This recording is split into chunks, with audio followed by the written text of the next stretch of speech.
Pengertian saham secara umum adalah tanda penyertaan modal seseorang atau pihak badan usaha pada suatu perusahaan atau perseroan terbatas. Saham syariah di Indonesia, maka akad yang digunakan adalah akad syirkah musahamah, yaitu akad syirkah yang kepemilikan porsi hisoh, modal para mitra atau pemodal berdasarkan modal disetor yang dibuktikan dengan saham.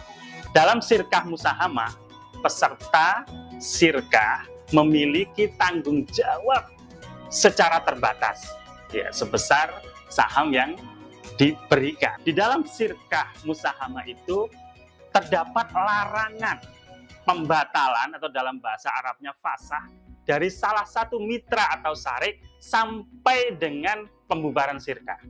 Dengan menerbitkan saham, perusahaan akan mendapatkan modal, ya, baik nanti untuk kepentingan modal kerja maupun investasi.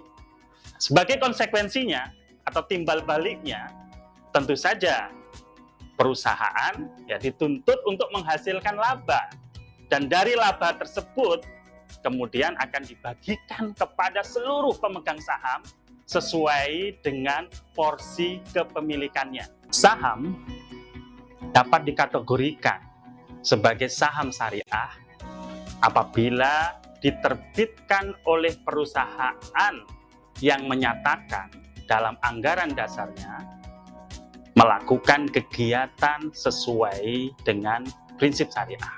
Masuk juga kategori saham syariah, yaitu saham perusahaan yang tidak menyatakan dalam anggaran dasar bahwa kegiatan usahanya berdasarkan prinsip syariah, namun memenuhi kriteria Otoritas Jasa Keuangan atau OJK sebagai saham syariah. Kriteria saham syariah yang berlaku di Indonesia saat ini adalah: pertama, tidak melakukan kegiatan usaha yang bertentangan dengan prinsip syariah di pasar modal, seperti perjudian atau dikenal dengan maisir, kemudian lembaga keuangan berbasis bunga, riba, jual beli risiko yang mengandung unsur gharar, serta segala kegiatan usaha yang berkaitan dengan transaksi barang atau jasa yang diharamkan secara syar'i. Kedua, tidak melakukan transaksi yang bertentangan dengan prinsip syariah di pasar modal.